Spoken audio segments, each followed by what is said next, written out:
जनता party की केंद्र सरकार नरेंद्र मोदी जी की सरकार की नाकामयाबी को छुपाने के लिए पिछले 6 महीने से लगातार देश किस स्थिति में है।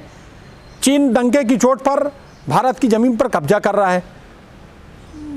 दोनों सदनों में, लोकसभा और राज्यसभा में किसानों के अहित करने के लिए ऐसे अधिनियम बनाए गए, बहुमत के दादागिरी दिखाकर ऐसे अधिनियम को पास किया गया जिससे किसान खेत में नहीं अब सड़क पर आंदोलन कर रहा है।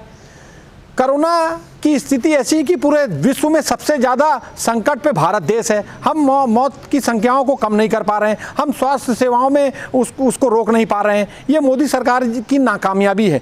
बेरोजगारों की संख्या करोड़ों की संख्या में बढ़ रही है।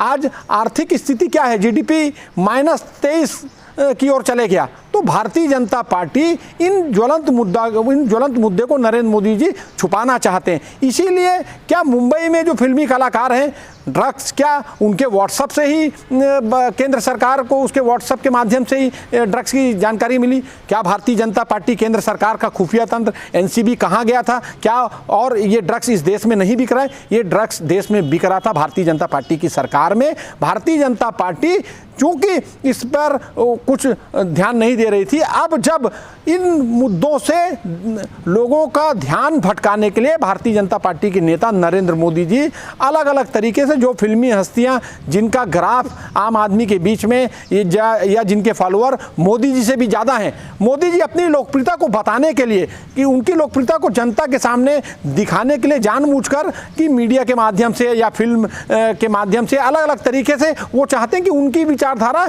या उनको ही लोग देखें।